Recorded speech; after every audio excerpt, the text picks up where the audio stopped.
Welcome to episode 21, airing in early July 2020. Hi friends, today in the New Indian Woman podcast, we have Harini Nagendra. Harini is a professor of sustainability at Azim Premji University. She has conducted research for over 25 years on sustainability in forests and cities across India and elsewhere. She is a well-known public speaker, columnist and author who writes on ecology and environmental issues for popular audiences.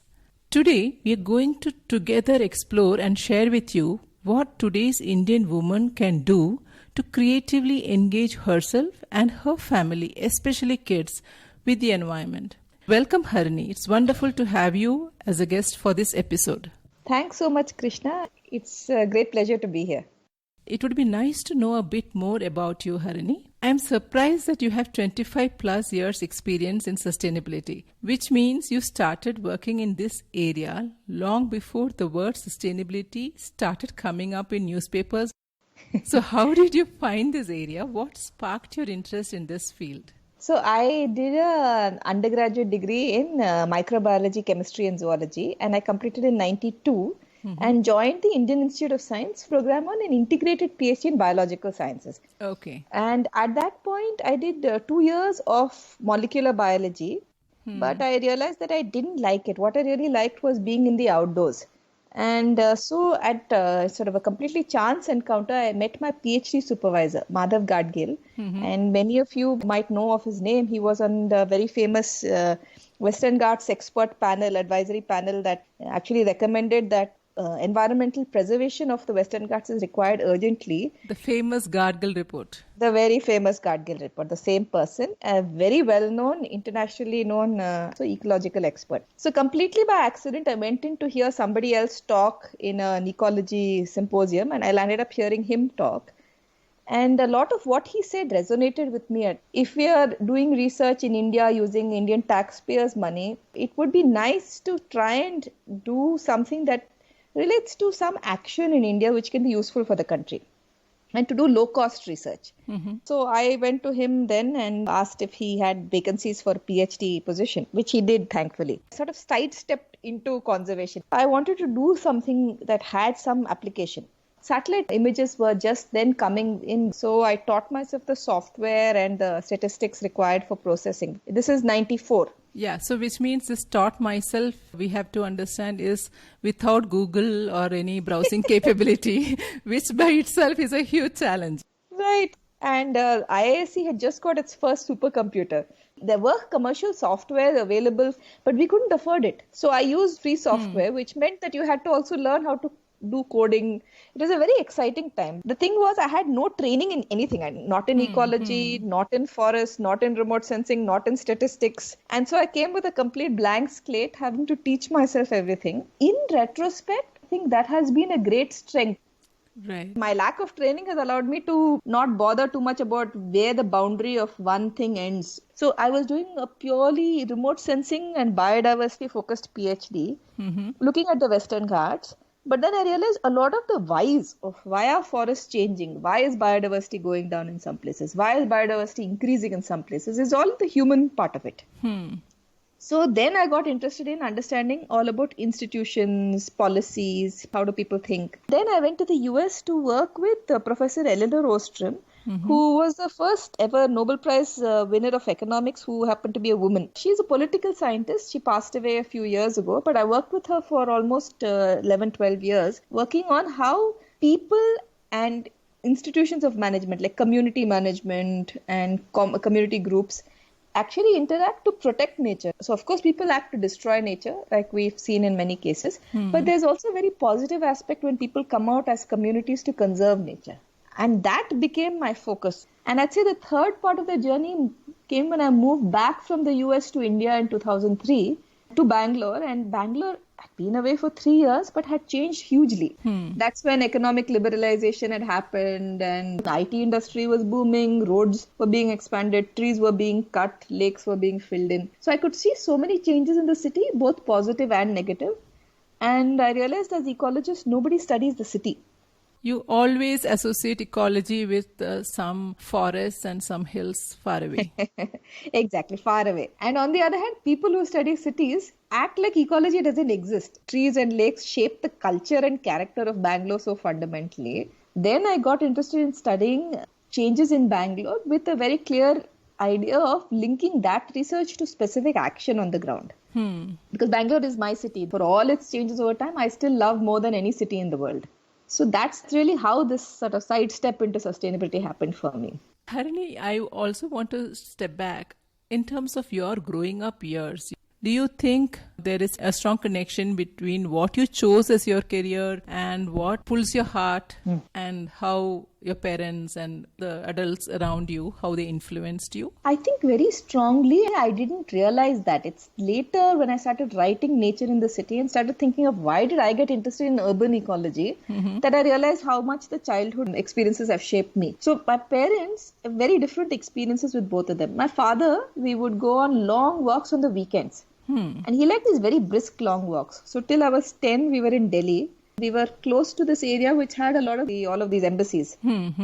So because of that, it was extremely wooded and beautiful. Other times he would take me to the Deer Park in Delhi or some other parks, and we would go for an hour and a half. We wouldn't stop to look at the trees or admire the flowers or anything like that, but we were in nature.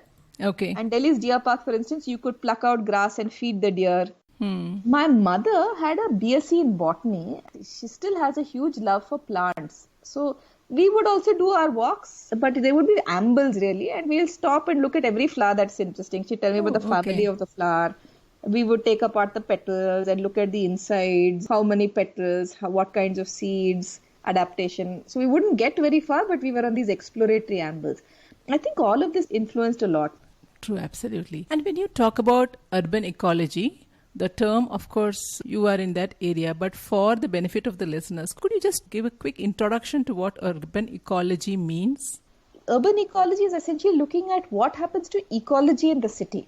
And ecology is very broadly defined. The stubborn, persistent cockroaches that don't go away, whatever you do to your house, they're also living in an ecological space. Their ecological space might be behind the light switch or into the drain. The rats that try and come in or bandicoots in your garden.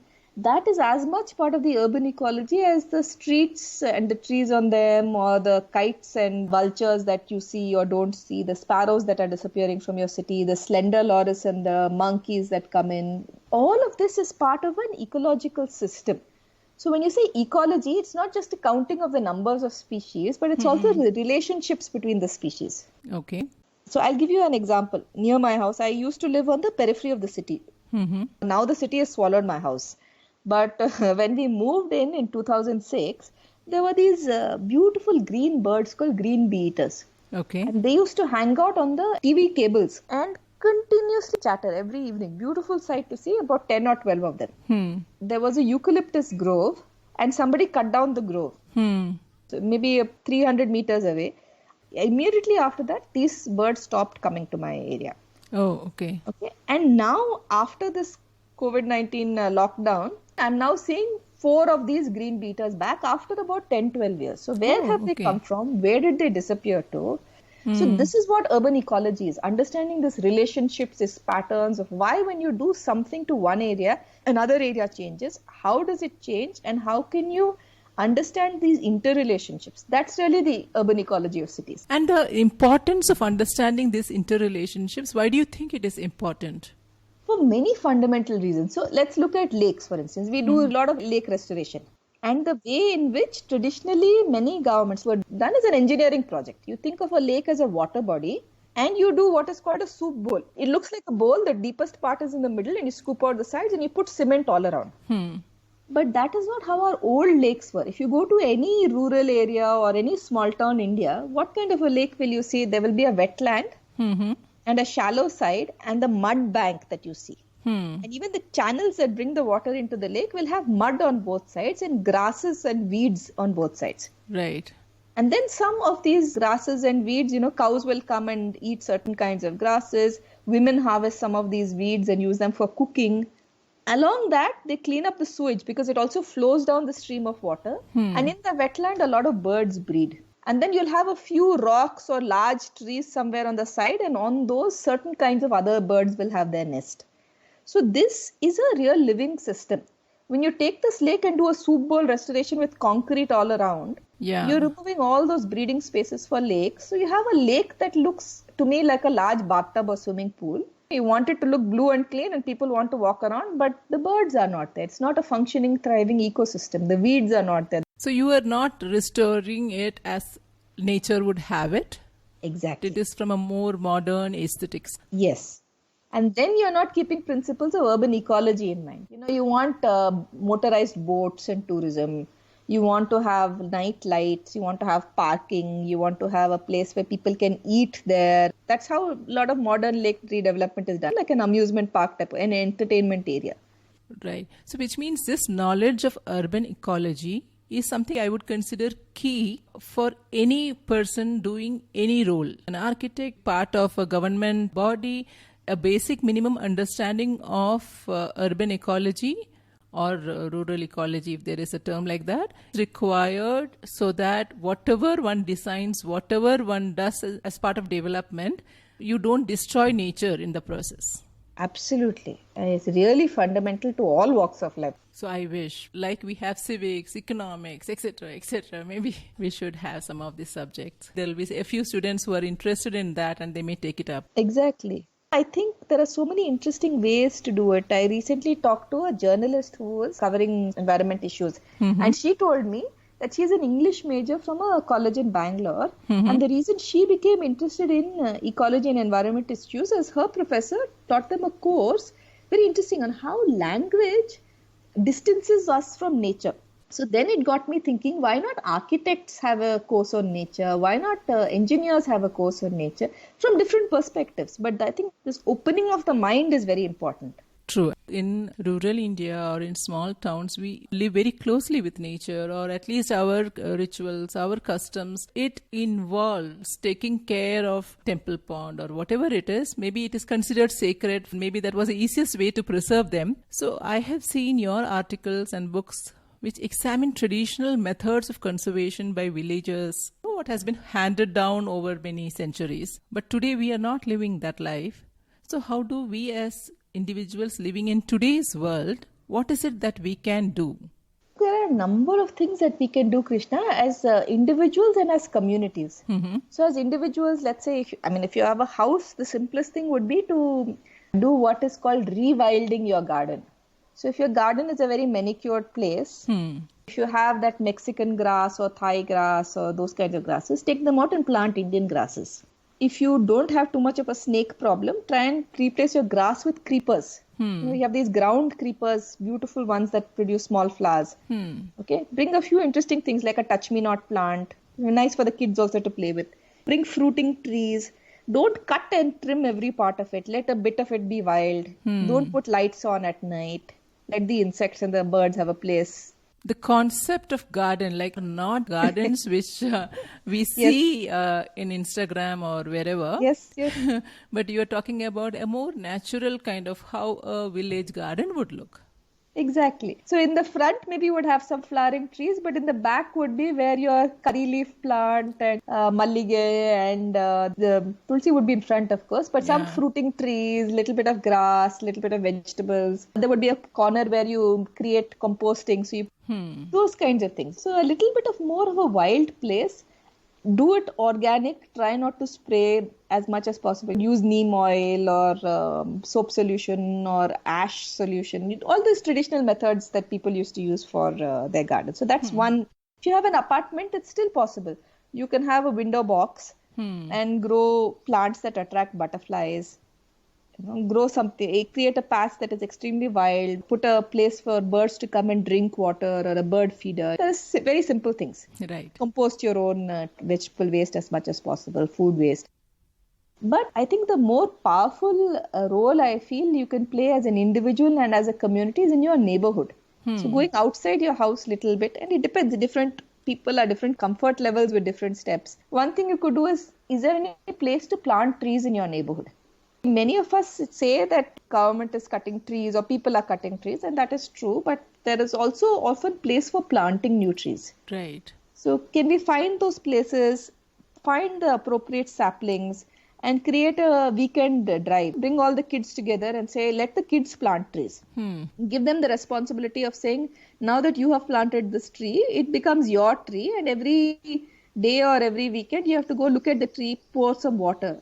Right. Then the parents of that child will also get involved with that tree, and have a vested interest. And one tree, it's again a question of opening your mind. Yeah. So can you do those kinds of things? Then it depends on your level of comfort with this. But for me, the natural next step would be then some engagement with public action.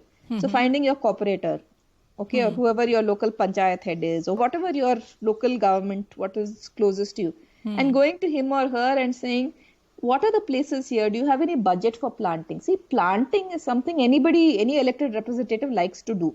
When you see planting, at least in cities, we see these photographs of tree planting which was undertaken on World Environment Day or something. But we are aware that the biggest challenge in that is the maintenance of them. Right, exactly. Right? So as individuals, if we can just pour water, Yes. hardly one bottle of water, it is required only in the initial months. You can take turns, pour water, because it is one thing to just dig up and plant saplings and go away. But to ensure that that sapling stays there, it is watered, it is not eaten by stray cattle and all that, is not easy. Yes, so maybe exactly. we can participate in that, right? Absolutely. Adopt a tree. Adopt an open well. Not in Bangalore so much because we have lost our tradition of open wells. But you go to smaller towns across India, there was always a tradition of a community open well, the one with steps. Yes. And many of them are crumbling and have been abandoned. School kids in the 10th and 12th standard holidays, it would be perfect to get them to do a survey of what are the open wells left in your area. And then can you get together? You can pay somebody to do this, and there are traditional well diggers typically who can open out your well, and then that comes back with water, and see if that can be maintained as a resource for the community. Right. Before this group of well diggers themselves disappear. Exactly. That's important employment for them. Correct. And promotion of traditional livelihood, traditional knowledge. So these are things doable. People, especially if they have not done this, there may be a resistance about what would others say. Okay, as if I am coming out to change the village, or am I coming into politics? No such thing. These are small steps. You can just call 5 children in the neighborhood and go look at the well. Look at 5 wells, right? Yes.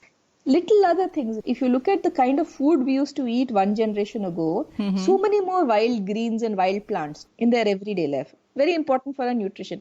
So again, what one could do is get a group of kids together in the summer holidays and say, go and interview the old people in the village or the town and ask them what did they eat growing up, and ask them if they can show you those plants in the neighborhood. Yes.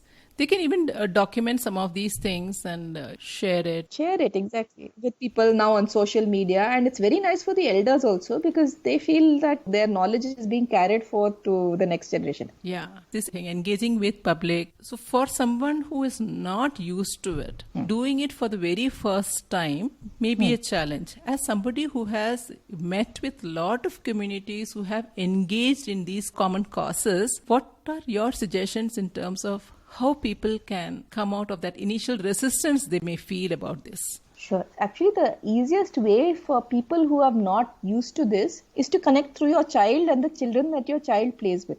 Wonderful, yeah. Or if you don't have children or your children are grown up, in your neighborhood, your apartment complex, your layout, kids on the road, there would be children that you know, that you've seen every day. And in summer holidays or weekends, parents are usually trying to get the kids off their hands, and if somebody can take over something. So I think those are nice things. Take the kids on a tree walk to look at leaves of different shapes and sizes, or do a cooking class. You know, what can you do with different, like making ugadi pachadi with neem flowers, or playing games, these traditional games with tamarind seeds.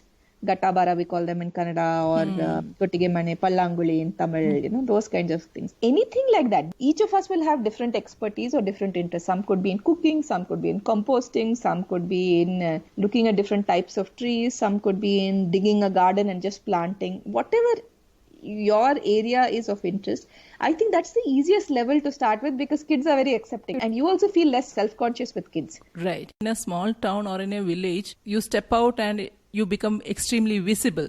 Exactly. right? So maybe you can start with such small things. But Yes. do you see the scope of engaging the family, especially the children, in the context of the environment, the scope of it being very different in cities versus towns? Yes and no. I think it's much easier in towns because it's more safe to take the children. See, whatever it is in a city, I think we have that little bit of resistance. The roads are unsafe. You don't know your neighbors as well. Yeah. People tend to keep a closer eye on that. So that way it's harder to get kids together. And the other thing is, of course, in a city, kids tend to be more on laptops and iPads and things like that. But while in cities there are more parks or lakes or whatever for you to That go is true. to, Yes. there are Yeah, other on the flip challenges. side, Yeah. Yes. But in small towns, you may not even need a road or a park. You might have an empty plot next to yours or a little further down the road, which has some very interesting birds that come in, or you can look at insects there or a number of different things. So you don't need a specific public space maybe in many small towns because you'll have little interesting scraps of nature around you. As an individual, when somebody is looking for constructing or buying a house, there are many more things that one can do, right? In terms of whether it is on a land which is encroaching or a lake or public space, starting from that and maybe going for local materials, is there something else that you would like to add? Yes, from an ecological perspective, I think one thing is, can we have enough space for a garden set aside? Many people don't have land availability, but many people do have the land availability, but concrete it from end to end. Yeah. So can you leave as much space as possible that is garden space? If you already have a large tree, can you build around the tree? You see many lovely homes that build around a tree, no? True, that is also there. But on the other hand, nowadays these interlocked tiles is like kind of put all over the place so that this notion of cleanliness that we have where every place can be washed and kept clean. Yes, exactly. Versus some land, if it is there, the rainwater would seep in and maybe even to have small wells if possible, right? Exactly. A small well would be the most cost efficient way of rainwater harvesting because that well gives you back. Otherwise, you have to dig these large tanks that are expensive. Right. So that is definitely one thing. Can you have a terrace garden if you don't have space? We have seen slums in Bangalore with such lovely aluminium roof, and on the roof they have kept a number of pots. They can't afford the regular pots, right? So they've used old paint buckets, all kinds of things, plastic bags, and on those they've kept it on the roof, and they are growing vegetables which they can eat. Oh, nice. Very nice. So I think in all kinds of places you can have a space for nature. Yeah, only that intention needs to be there. Exactly. Moving on, from you as a person who has widely traveled and interacted with people interested in the area of environment, do you see development happening only at the cost of environment? I think again we have to find innovative ways. We need some amount of economic growth, but how do we manage that hand in hand? You can see a number of interesting places. In New York, for instance, there's the High Line, which is a famous place. It was a high railway line and then it got abandoned and could become a high crime area. But what the authorities decided was, here's a long linear space, and New York is like Bombay. Very little space, too many people. So why would you waste public space like that? So they decided to while these, it's so interesting. You've taken a railway line which is suspended in the air and converted that into a long linear park where people can go. Okay. And it's very nice. So the critique of it, which is also important, is that it's led to increase in land prices. So that entire area has become a very wealthy area. Okay. And now only the rich get to go into that park. So we have to balance that when you're thinking. True. But in Mumbai, people were thinking of, and this has not gone through, but this has been a plan for a long time by many local residents. It's called Mumbai on 2 feet. So you have all the canals like we have in Bangalore, Kaluways that link different lakes. In Mumbai also, you have all these canals. So the proposal is to restore these canals with a little bit of walking space in between them. So again, linear. You have a place that is extremely congested. So there are interesting examples, I think, from Mumbai. Another lovely example from Mumbai is a couple of the parks. What happened is people used to dump trash on the coastal area. And what happened over time, that dumped trash has reclaimed the land from the sea. It's like a landfill that is reclaiming land from the sea naturally. But it's not surveyed land because it's extra land, right? It didn't belong to anyone. So a number of real estate developers had their eye on it. But before they could do anything, a community group came together and protected that area, put some mud on it and turned it into a park. Oh, okay. And now that park is beautiful. So many thousands of people come, from fishermen to wrestlers to college kids to the Ambanis. Park is visited by everybody. Oh, wonderful. So it's such a nice example of a real public space. Now no developer can come and take over this place. Yeah. Sure. So when the community gets involved, communities engage with a space, then the scope for misuse is very less. Exactly. So moving on to some other completely different topic, you as a mother raising a young daughter, I am aware, following your posts in social media, that you adapt traditional practices in the current context. The kind of activities you engage your daughter in, it's very different, at least I felt. So would you like to share some of those? Sure. I've always been very interested in tradition. To me, tradition is a very important aspect of how we keep our relationship with nature in India. And that's on the plus side. But the side that makes me a bit uncomfortable is many of our traditions are always about defining boundaries of who we are and who the other is. Yeah. So they become too, when I say religion focused, what I mean is ritual focused actually. Yeah. So they get away from the original spirit of the religion, but come into the rituals of these are my people, these are my customs, and people who don't follow my customs are not people that I want to associate with. That's why I've always been very curious of how to raise a child in a modern world today where children are completely disassociating from their cultural traditions. I mean, so many things we cook. Now we've forgotten what our mothers and grandmothers used to cook, for instance. So one of the things I make it a point is she's comfortable in the kitchen already and she knows how to cook things, and it's slowly increasing the things of what she knows. And the other thing is certain traditions like Kolu. We do this in Karnataka and Tamil Nadu and parts of Andhra. It's Kolu or Golu, Bombay. In the Dashera season, you get a lot of dolls together, put them on steps. And so I've been doing that. I only started when she was born. And over the years, we've been inventing this. One part of Kolu can be a very religious one where you have a lot of gods of different kinds on steps. And typically, I don't keep that kind of Kolu. What I keep is a village area with traditional village activities, cobbler and things like that. And recently what my daughter's been doing is she takes plastic bottles and she converts them into dolls. So we have a growing plastic recycled doll family. Oh, nice. So there's one entire section which is a sustainability section. And then we've been thinking about what can we add to it. So next year we thought we will do, my mother gave us a lot of old plane models. Okay. And so we were thinking of, can we do something where there's a village disrupted by a highway and an airport. So you can show, we have the village people, but the plane has come in and changed the whole area. Okay. That's sort of part of it. Or playing games with her. Play a lot of the old games that my grandmother used to play with me, which are again using tamarind seeds or kavades or playing games. Or these gulmohar petals. I used to love that when I was a kid. You put them, sepals actually, but you take them and you peel off the red area and it becomes gummy. You can stick it on your hands and you get these nail kind of things with red tipped nails, right? So those, or there's these yellow buds of these flowers that you can pop on your hand. They make that loud sound. So a lot of these kinds of things that we do, that simple things that I think all of us used to do as kids, but nowadays kids don't see that. Yeah, maybe we can't blame them because we ourselves don't show it to them, and they are not aware of that world. Yeah.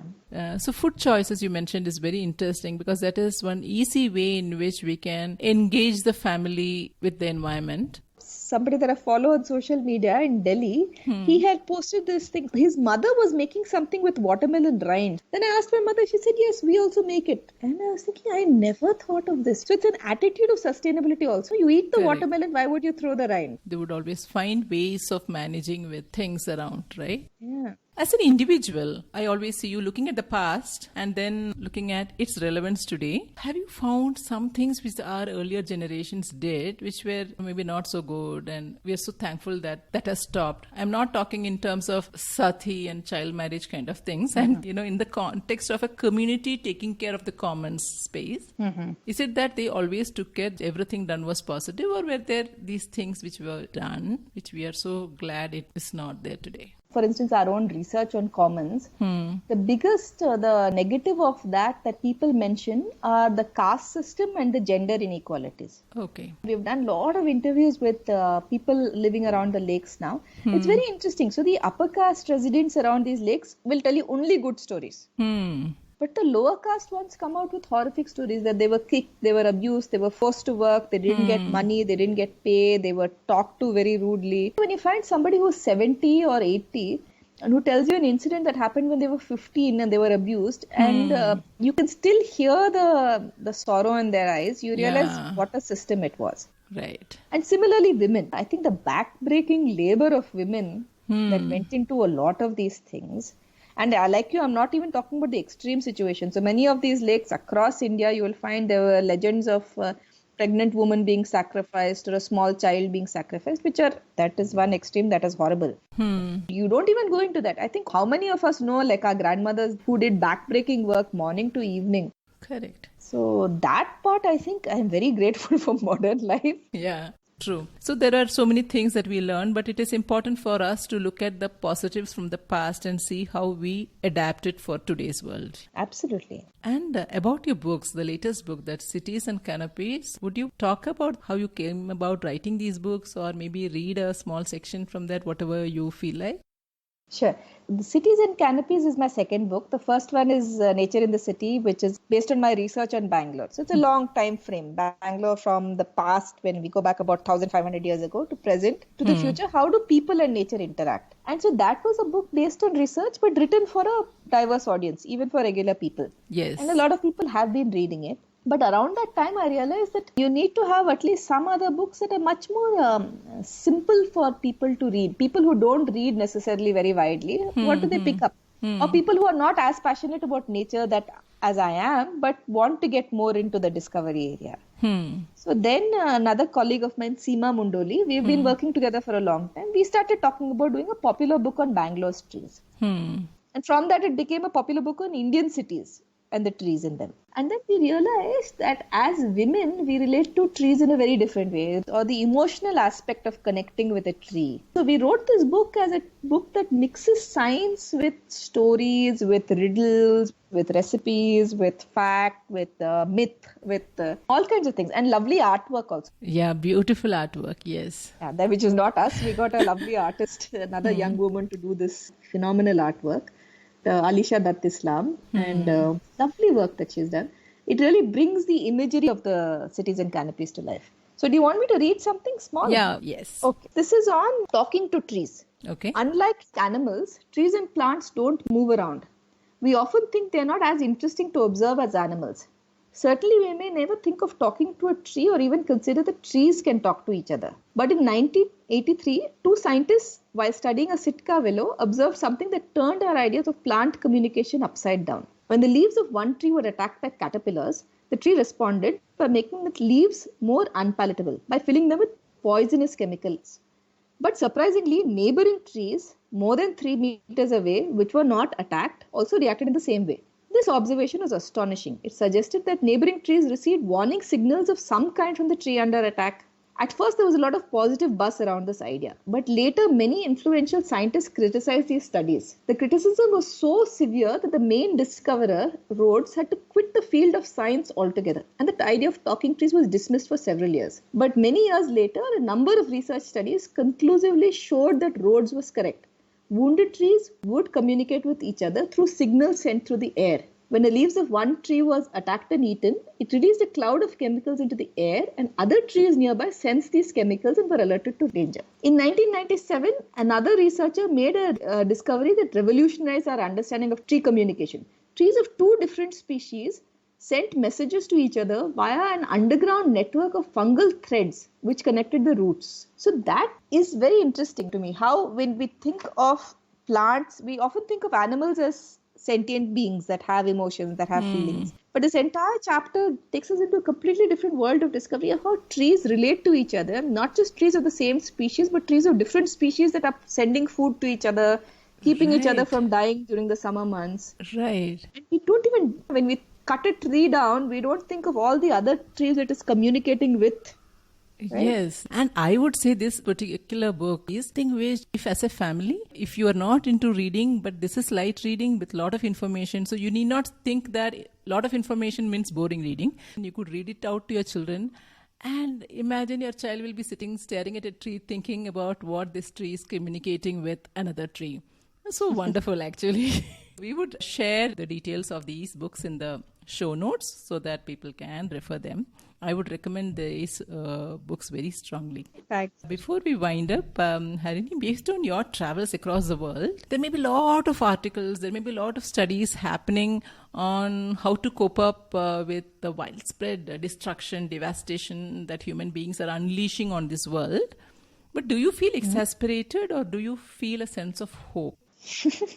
So I'm naturally an optimist, so I tend to be on the side of hope. The one thing I feel is rather than saying hope or despair, we have to do something, right? Because if we don't, what are we doing? We have to live in this world and we are born here. We have kids or other people that we care about, younger people who will go on to inherit this world. And so we have to do something. Yeah. We can't succumb to despair.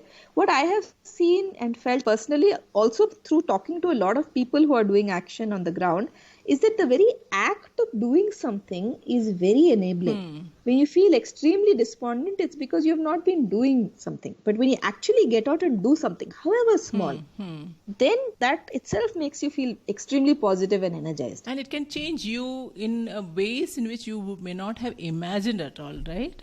Exactly. Wonderful. Harini, before we wind up, do you want to share, preferably in any other language than English, just for the feel-good factor that comes with listening to one's own language? Sure. So there is a Kannada saying which I would like to change a bit. So the traditional saying is, Mane katti nodu, madive madi nodu. So only if you build a house, you know how to build a house. Only if you can marry a child off, you know how to conduct a marriage. I would say Mara unsi nodu, kere abhivruddhi madi nodu. So it's something like that. To save a tree and then you will know how to save trees. Or plant a tree and save a lake. And then that's the way you get to learn how. The whole experience of doing this is going to open your mind in magical ways. Okay. Thank you so much, Harini. Thank you. Thanks, Krishna. It was a pleasure. This has been The New Indian Woman with your host, Krishna. Thanks for listening. I hope you enjoyed this episode and will tell your friends about this podcast. In case you haven't already, please subscribe to this show by clicking on the subscribe button. This means you will get my new episodes automatically and you will be able to listen to them every time I publish the next episode. Do visit my website, thenewindianwoman.com, for related blogs on this topic. Of course, I would love to hear from you. You could rate or leave a comment in your podcast app or write to me at krishna@thenewindianwoman.com. Remember, you are what you want to be, and the time starts now.